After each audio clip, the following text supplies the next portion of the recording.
Hello everyone. मेरा नाम नीतीश पांडे है। मैंने एक न्यू सीरीज स्टार्ट की है जिससे आप लोगों का एक फाउंडेशन बन जाएगा यूपीएससी के लिए। इस सीरीज में आप लोगों को सभी चीज़ें बताई जाएंगी, जैसे कि यूपीएससी सीएससी एग्ज़ाम क्या है, कैसे पढ़ाई स्टार्ट करें, सिलेबस के अकॉर्डिंगली कैसे पढ़ाई करें और वगैरह वगैरह।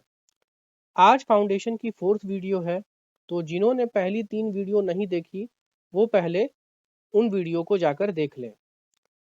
इस वीडियो को स्टार्ट करने से पहले मैं एक इन्फॉर्मेशन देना चाहता हूँ कि जो स्टूडेंट यूपीएससी की फाउंडेशन क्लास इंग्लिश में देखना चाहते हैं वो वाइस सर को कांटेक्ट कर सकते हैं ऑन व्हाट्सएप 7200681675। हमारे यूट्यूब चैनल पे यूपीएससी के सिलेबस के अकॉर्डिंगली सारे सब्जेक्ट्स पे प्लेलिस्ट बनाए हुए हैं और ये सारे कंटेंट फ्री ऑफ कॉस्ट है, तो आप लोग हमारे वीडियो को देख सकते हैं सारे सब्जेक्ट्स के बेसिक को डेवलप करने के लिए। फाउंडेशन वीडियो 1 में हम लोगों ने पढ़ा था कि सिविल सर्विसेज एग्जामिनेशन क्या है, और उसके अंडर हम लोगों ने देखा था कि सिविल सर्विसेज एग्जामिनेशन के अंदर कौन कौन सी सर्विसेज होती हैं, stage of examination, marking scheme, age limit और एकेडमिक क्वालिफिकेशन क्या है इस एग्जाम के लिए। नेक्स्ट वीडियो में फिर हम लोगों ने देखा था कि हम लोग को स्टार्ट कैसे करना है, तो जिसमें मैंने आपको बताया था कि हम लोग मेंटली रेडी कैसे रहेंगे, फिजिकली रेडी कैसे रहेंगे, गोल ओरिएंटेड कैसे रहेंगे और कितने घंटे हम लोग को पढ़ना चाहिए, क्या डाइट फॉलो करना चाहिए। तीसरी वीडियो में हम लोगों ने सिलेबस देखा था, जिसमें हम लोगों ने डिटेल सिलेबस डिस्कस किया था प्रीलिम्स का और मेंस का दोनों। आज के वीडियो में हम लोग देखेंगे कि हम लोग को कौन सी बुक्स और सोर्सेज फॉलो करना चाहिए इस एग्जाम के प्रिपरेशन के लिए। तो सबसे पहले हम लोग स्टार्ट करेंगे प्रीवियस ईयर सॉल्व्ड बुक से। तो प्रीलिम्स के लिए हम लोग बेसिकली दो बुक फॉलो कर सकते हैं। एक पहला है आपका दिशा पब्लिकेशन का 27 वर्ष यूपीएससी प्रारंभिक परीक्षा के लिए। ये जो बुक है हर एक साल अपडेट होते रहती है, तो ये बुक आप एक फॉलो कर सकते हैं। दूसरी बुक आती है अरिहंत की सामान्य अध्ययन पेपर 1 पे। तो आप दोनों में से कोई भी एक बुक फॉलो कर सकते हैं, ये कम्प्लीटली आपके चॉइस पे डिपेंड है। लेकिन अगर मेरे एडवाइस से मानिए तो आप पहले वाली बुक को ही फॉलो करिए, ये ज़्यादा अच्छा है। लेकिन दूसरी वाली बुक भी खराब नहीं है, इसीलिए मैं बोला कि ये कम्प्लीटली आपके चॉइस पे डिपेंड है। उसके बाद UPSC previous year solved book हम लोग मेंस पे देखेंगे। तो दिशा पब्लिकेशन की ही बुक आती है मेंस के लिए भी, जिसमें आपका जीएस 1 से लेके जीएस 4 चारों पेपर का रहता है। 2013 के बाद से जितना भी क्वेश्चन पेपर आया है सबका आंसर और क्वेश्चन दोनों आपका दिया हुआ है, तो आप अच्छे से इसमें देख सकते हैं। अरिहंत पब्लिकेशन की भी आती है सामान्य अध्ययन, जिसमें क्या कहते हैं 1997 से लेके 2020 तक आपका दिया हुआ है, और ये भी क्या कहते हैं टाइम के हिसाब से आपका अपडेट होते रहता है।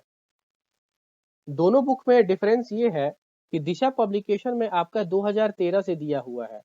2013 के बाद से एक न्यू सब्जेक्ट ऐड हुआ था एथिक्स का, और 1997 से दिया हुआ है आपका अरिहंत पब्लिकेशन में। तो हम लोग ऐसा बोल सकते हैं कि क्या कहते हैं थोड़ा ओल्ड हो चुका है, मतलब कि पैटर्न बहुत ज़्यादा चेंज हुआ है आपका 2013 के बाद से। तो मेरे हिसाब से दिशा पब्लिकेशन बेस्ट रहेगा इस चीज़ के लिए। वैसे आपके चॉइस पर डिपेंड करता है कि आपको दोनों में से कौन सा बुक लेना है।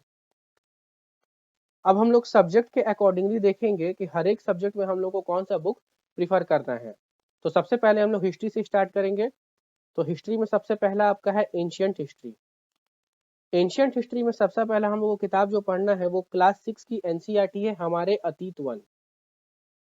उसके बाद क्लास 12 का एक एनसीईआरटी है भारतीय इतिहास के कुछ विषय, भाग 1। तो ये जो दो बुक है ये दोनों बुक एनसीईआरटी है, ये आपका एंशियंट हिस्ट्री के रिलेटेड पूरा आपका बेस जो है वो पूरा स्ट्रॉन्ग कर देंगे। थर्ड बुक जो है भारत का प्राचीन इतिहास, राम शरण शर्मा की एक किताब आती है। बेसिक डेवलप होने के बाद अगर आपको पूरा इन डेप्थ नॉलेज चाहिए तो आपको ये तीसरी वाली बुक फॉलो करनी होगी। फिर हम लोग हिस्ट्री में ही मेडिवल हिस्ट्री देखेंगे। तो मेडिवल हिस्ट्री में क्लास 7 की एक एनसीईआरटी आती है हमारे अतीत 2, तो आप ये फॉलो कीजिएगा।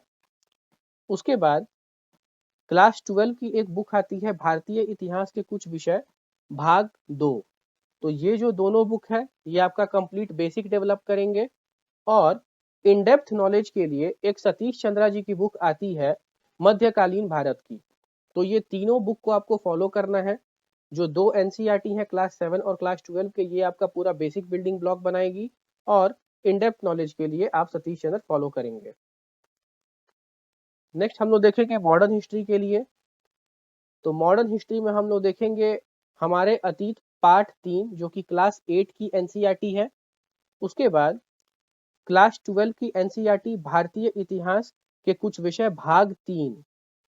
ये जो दोनों बुक है ये आपका कंप्लीट बेसिक डेवलप करेगी मॉडर्न हिस्ट्री में। और इन डेप्थ नॉलेज के लिए हम लोग राजीव अहीर की आधुनिक भारत का इतिहास, जिसको हम लोग स्पेक्ट्रम भी कहते हैं, ये फॉलो करना है। तो ये तीनों किताब जो है ये कंप्लीट आपका मॉडर्न हिस्ट्री प्रिपेयर करने में हेल्प करेगा। फिर हम लोग नेक्स्ट देखेंगे वर्ल्ड हिस्ट्री का। तो वर्ल्ड हिस्ट्री में क्लास 9 एनसीईआरटी बुक भारत और समकालीन विषय 1 और क्लास 10 की एनसीईआरटी भारत और समकालीन विषय 2। तो ये दो बुक आपको वर्ल्ड हिस्ट्री में फॉलो करनी है आपका बेसिक बिल्डिंग ब्लॉक डेवलप करने के लिए। तीसरी जो बुक है वो आपका अर्जुन देव की बुक आती है समकालीन विश्व का इतिहास 1890 से 2008। ये एक ऐसा बोल सकते हैं कि अगर आपको और ज़्यादा इन डेप्थ नॉलेज चाहिए वर्ल्ड हिस्ट्री में, तब जाके ये आप बुक फॉलो कर सकते हैं। ऐसे आप ये क्लास 9 और क्लास 10 की जो एनसीईआरटी है आप इन दोनों पे रिलाई कर सकते हैं। लेकिन कुछ कुछ सेलेक्टेड टॉपिक आपको अर्जुन देव में से भी पढ़नी होगी ताकि आपको इन डेप्थ नॉलेज हो जाए। जैसे कि आपका अमेरिकन रिवोल्यूशन हो गया, उसके बाद फ्रेंच रेवोल्यूशन है, तो कुछ कुछ टॉपिक्स हैं। नेक्स्ट सब्जेक्ट हम लोग चलेंगे आर्ट्स एंड कल्चर में। तो आर्ट्स एंड कल्चर में क्लास 11 की भारतीय कला का इतिहास एक एनसीईआरटी बुक आती है ताकि आपका बेसिक बिल्डिंग ब्लॉक डेवलप होगा। और इन डेप्थ नॉलेज के लिए आपको नितिन सिंघानिया की भारतीय कला एवं संस्कृति का किताब फॉलो करना होगा। ये दोनों बुक में क्या डिफरेंस है हम पहले बता दे रहे हैं। क्लास 11 वाला जो बुक है भारतीय कला का इतिहास, ये आपका बेसिक डेवलप करेगा, सब्जेक्ट को क्या कहते हैं जानने में आपको हेल्प करेगा। लेकिन नितिन सिंघानिया की जो किताब है वो आपको इन डेप्थ नॉलेज देगी। तो इसीलिए पहले आप क्लास 11 पढ़ेंगे, उसके बाद आप नितिन सिंघानिया को फॉलो करेंगे। नेक्स्ट है आपका ज्योग्राफी। ज्योग्राफी में सबसे पहले क्लास 6 की एनसीईआरटी हमें पढ़ना है पृथ्वी हमारा आवास। ये क्लास 6 की एनसीईआरटी है। उसके बाद फिर हम लोग क्लास 7 की एनसीईआरटी पढ़ेंगे हमारा पर्यावरण। फिर क्लास 8 की एनसीईआरटी संसाधन एवं विकास। फिर क्लास 9 की एनसीईआरटी हम लोग देखेंगे समकालीन भारत 1। क्लास 10 की एनसीईआरटी समकालीन भारत 1 का ही दूसरा भाग आपका क्लास 10 में दिया हुआ है, तो समकालीन भारत 2 आपका क्लास 10 में है। क्लास 11 में हम लोग को दो एनसीईआरटी पढ़ना है। सबसे पहला है आपका भौतिक भूगोल के मूल सिद्धांत और दूसरा है आपका भूगोल में प्रयोगात्मक कार्य।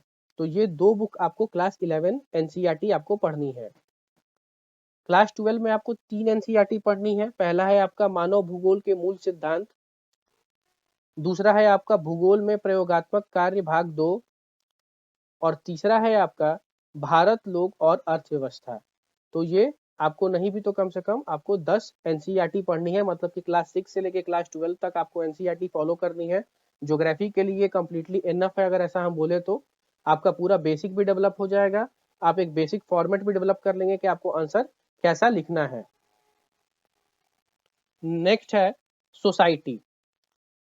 तो सोसाइटी में हम लोग को एक बुक आती है राम आहूजा की भारतीय समाज। तो ये बुक आपको पढ़नी है। इसमें कंप्लीट आपको बेसिक और एडवांस दोनों आप लोग को आपका डेवलप हो जाएगा। और कुछ कुछ टॉपिक होते हैं सोसाइटी में जो कि आपको रिसर्च करना पड़ता है, जैसे कि आपका कम्युनलिज्म हो गया, सेकुलरिज्म हो गया, ग्लोबलाइजेशन हो गया, ये सब टॉपिक आपको रिसर्च करना होगा। नेक्स्ट सब्जेक्ट है पॉलिटी एंड इंटरनेशनल रिलेशंस। तो पॉलिटी में सबसे पहले हम लोग क्लास 11 की एनसीईआरटी राजनीतिक सिद्धांत पहले इसको फॉलो करेंगे। उसके बाद क्लास 11 की ही एनसीईआरटी की दूसरी बुक आती है भारत का संविधान। तो क्लास 11 में हम लोग को दो एनसीईआरटी फॉलो करना है पॉलिटी के लिए। क्लास 12 में समकालीन विषय राजनीति समकालीन विश्व राजनीति हम लोग को पढ़ना है। तो ये क्लास 12 की सबसे पहली किताब है एनसीईआरटी। और क्लास 12 की दूसरी एनसीईआरटी स्वतंत्र भारत में राजनीति। तो इसका मतलब ये है क्लास 11 की हम लोग को 2 एनसीईआरटी पढ़नी है, क्लास 12 की भी हम लोग को 2 एनसीईआरटी पढ़नी है। इन दोनों एनसीईआरटी को पढ़ने से क्या होगा, आपका कंप्लीटली बेसिक एकदम डेवलप हो जाएगा पॉलिटी के रिलेटेड। और इन डेप्थ नॉलेज के लिए आप एक और बुक फॉलो करेंगे जो कि आपका लक्ष्मीकांत की बुक एक आती है, भारत की राज्य व्यवस्था। तो ये आपका पूरा पॉलिटी खत्म हो जाता है। अब क्वेश्चन अराइज होता है कि इंटरनेशनल रिलेशन कहाँ से कवर करें। तो इंटरनेशनल रिलेशन आपको करंट अफेयर से कवर करना होगा। कैसे कवर करना है मैं आपको बता देता हूँ।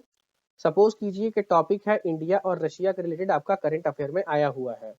तो आप क्या कीजिएगा, उस इंडिया और रशिया का जो रिलेशन है पास्ट में कैसा रहा है उसको थोड़ा आप रिसर्च कर लीजिएगा, और जो आपका करंट अफेयर में दिया हुआ है उसको एक साथ जोड़ दीजिएगा, और जो भी आपका क्वेश्चन मेंस में आएगा उसको आप आराम से लिख दीजिएगा।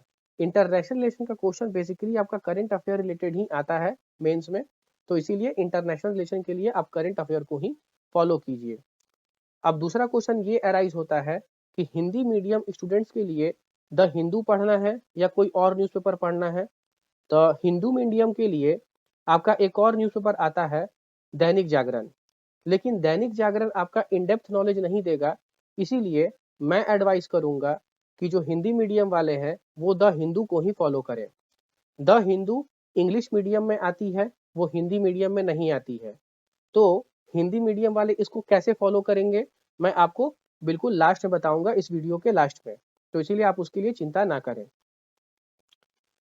नेक्स्ट सब्जेक्ट है इकोनॉमिक्स। इकोनॉमिक्स में सबसे पहले आपको क्लास 11 की एनसीईआरटी फॉलो करनी है। इसका नाम है भारतीय अर्थव्यवस्था का विकास। उसके बाद क्लास 12 की एक एनसीईआरटी आती है समष्टि अर्थशास्त्र एक परिचय। तो ये क्लास 12 की एनसीईआरटी है। तो ये दो एनसीईआरटी आपको इकोनॉमिक्स के लिए फॉलो करनी है ताकि आप लोग का इकोनॉमिक्स का बिल्कुल एक बेसिक फाउंडेशन बन जाए। उसके बाद मृणाल सर की वीडियो है, फ्री है आपका यूट्यूब में, आप उसको फॉलो कर सकते हैं। अराउंड आपका 85 टू 90 वीडियोस है, आप उसको देख लीजिएगा। तो इकोनॉमिक्स के लिए ये बिल्कुल ही एनफ है, इससे ज़्यादा आपको और कुछ भी करने का जरूरत नहीं है एक स्टैटिक पोर्शन को कवर करने के लिए। नेक्स्ट इसका सोर्स है इकोनॉमिक सर्वे। तो इकोनॉमिक सर्वे हर एक साल आती है, तो आप इकोनॉमिक सर्वे देखेंगे। और दूसरा है आपका बजट, तो बजट भी हर एक साल आता है, तो आपको उसको फॉलो करना है। अब इसको कैसे पढ़ेंगे, हम लोग डायरेक्टली इकोनॉमिक सर्वे को क्या कहते हैं उसके मेन ओरिजिनल सोर्स से नहीं पढ़ेंगे क्योंकि बहुत ज़्यादा लेंदी होता है, या बजट को भी हम लोग उसका मेन सोर्स से नहीं पढ़ पाएंगे क्योंकि बहुत ज़्यादा लेंदी होता है। तो हम लोग क्या करेंगे, जो रिनोन इंस्टीट्यूट्स है उनके हम लोग क्या कहते हैं समरी ले लेंगे। तो क्या होगा, एक बेसिक आइडिया हो जाएगा और क्वेश्चन को टैकल करने में भी हम लोग को आसानी होगी। नेक्स्ट सब्जेक्ट है इन्वायरमेंट। तो इन्वायरमेंट में एक किताब आती है आर राजा गोपालन की, पर्यावरण एवं परिस्थितिकी। तो ये जो किताब है आप इसको फॉलो कर सकते हैं। और दूसरा एक किताब आता है आपका पर्यावरण एवं पारिस्थितिकी, ये आपका है क्या कहते हैं माजिद हुसैन का। तो दोनों में से कोई भी एक किताब आप फॉलो कर सकते हैं। अगर मेरी एडवाइस मानिए तो आप माजिद हुसैन की ही किताब फॉलो कीजिए। तो क्या होगा कि आपका एक बिल्कुल बेसिक भी डेवलप होगा, एडवांस भी डेवलप होगा, और थोड़ा थोड़ा करंट अफेयर्स इसको रिलेट करके लेके चलना है। नेक्स्ट है आपका साइंस एंड टेक्नोलॉजी। तो साइंस एंड टेक्नोलॉजी के लिए आपको कंप्लीटली करंट अफेयर पे ही रिलाई करना है और डिफरेंट कोई सोर्स फॉलो करने की जरूरत नहीं है, क्योंकि साइंस एंड टेक से जो भी क्वेश्चन हम लोग का आता है प्रीलिम्स में या मेंस में वो बिल्कुल आपका करंट अफेयर से रिलेटेड ही होता है। एक्सेप्शन तो सब जगह होता है, आपको भी पता है। तो आपका अगर आउट 10 क्वेश्चन है तो 10 में से 8 या 9 क्वेश्चन आपका करंट अफेयर से ही रहेगा। नेक्स्ट है आपका इंटरनल सिक्योरिटी। तो इंटरनल सिक्योरिटी के लिए एक किताब आती है आंतरिक सुरक्षा, और ये किसकी किताब है, ये आपका क्या कहते हैं ये आपका अशोक कुमार आईपीएस टीएमएच की एक टाटा मैग्रो हिल्स की एक किताब आती है। तो ये एक आप बुक फॉलो कर सकते हैं, ज़्यादा मोटी बुक भी नहीं है, 300 या 350 पेज की है। तो ये आप एक बुक फॉलो कर सकते हैं इंटरनल सिक्योरिटी के लिए। नेक्स्ट सब्जेक्ट है एथिक्स इंटीग्रिटी एंड एप्टीट्यूड। ये बेसिकली आपका GS4 है। तो इसमें सिर्फ एक ही बुक आपको फॉलो करनी है, लेक्सिकॉन की एक बुक आती है। इसमें आपका पूरा सिलेबस कंप्लीट है, आप इसको पूरा अच्छे से पढ़ लीजिए तो आपको क्वेश्चन बनाने में आपको आसानी पड़ेगी। नेक्स्ट हम लोग डिस्कस करेंगे करंट अफेयर्स पे। करंट अफेयर हम लोग को किसका पढ़ना चाहिए? तो देखिए, जो हिंदी मीडियम वाले स्टूडेंट हैं उनके लिए कोई भी एक ऐसा हिंदी न्यूज़पेपर नहीं है जो उनको इन डेप्थ नॉलेज दे, लेकिन कुछ कुछ Hindi medium students Dainik Jagran follow करते हैं, लेकिन दैनिक जागरण से भी हम लोग को इन डेप्थ नॉलेज नहीं मिलता है। तो इसका सॉल्यूशन क्या हो सकता है? एक तो पहला, हम लोग द हिंदू फॉलो कर सकते हैं, लेकिन ये इंग्लिश मीडियम में दिया हुआ है। दूसरा, इंडियन एक्सप्रेस हम लोग फॉलो कर सकते हैं, लेकिन ये भी आपका इंग्लिश मीडियम में दिया हुआ है। अब करना क्या है, गूगल में क्या होता है कि इंग्लिश से हम लोग हिंदी ट्रांसलेट कर सकते हैं। तो जो भी आर्टिकल आप रीड कर रहे हैं उसको कंप्लीटली कॉपी पेस्ट कीजिए और उसको इंग्लिश से हिंदी ट्रांसलेट कर दीजिए और उसको आप फिर हिंदी में ही उसको रीड कीजिए, क्योंकि हिंदू अगर आप पढ़ते हैं या इंडियन एक्सप्रेस अगर आप पढ़ते हैं तो आपको पूरा उस टॉपिक के रिलेटेड एक इन डेप्थ नॉलेज मिलेगा। तो क्या होगा कि आपका करंट अफेयर भी कवर होते रहेगा। दैनिक जागरण अगर आप फॉलो करते हैं तो उसको करके कोई फायदा नहीं है, क्योंकि वो एक इन डेप्थ नॉलेज आपको नहीं देगा। तो इसीलिए मेरा सुझाव ये है, द हिंदू और इंडियन एक्सप्रेस में से कोई भी एक न्यूज़पेपर आप फॉलो कीजिए और उसको आप इंग्लिश टू हिंदी ट्रांसलेटर में उसको ट्रांसलेट करके आप हिंदी में आराम से पढ़ सकते हैं। इसी के साथ एक चेरी ऑन द केक जैसा एक है आपका पीआईबी। तो पीआईबी क्या है कि ये आपका मतलब कि एक वैल्यू एडिशन है, मतलब इस पे कुछ कुछ इंपॉर्टेंट जो भी दिया हुआ रहता है वो आप इस पे पढ़ सकते हैं। तो ये आपका कंप्लीटली करंट अफेयर के लिए सोर्स हो गया। ये सब वीडियोस अब नेक्स्ट क्या कहते हैं आने वाले हैं, मतलब आने वाले जो भी क्लासेस होंगे, जैसे कि टाइम टेबल और स्ट्रैटेजी में बताऊंगा। ऑप्शनल को कैसे हम लोग को चूज करना है ये मैं आपको बताऊंगा। करंट अफेयर को कैसे प्रिपेयर करें ये भी मैं आपको बताऊंगा।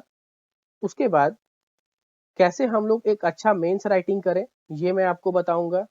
यूपीएससी कोचिंग ज्वाइन करना चाहिए कि नहीं करना चाहिए, serious versus non serious UPSC aspirants क्या होता है मैं आपको ये बताऊंगा। और हम लोग एक इफेक्टिव नोट्स कैसे बना सकते हैं वो भी, उसका भी नॉलेज मैं आपको दूंगा। Thank you. आशा करते हैं कि आपको ये वीडियो इंफॉर्मेटिव लगा होगा। तो इस वीडियो को आप लाइक कीजिए, कमेंट कीजिए, शेयर कीजिए, चैनल को सब्सक्राइब कीजिए। जय हिंद, जय भारत।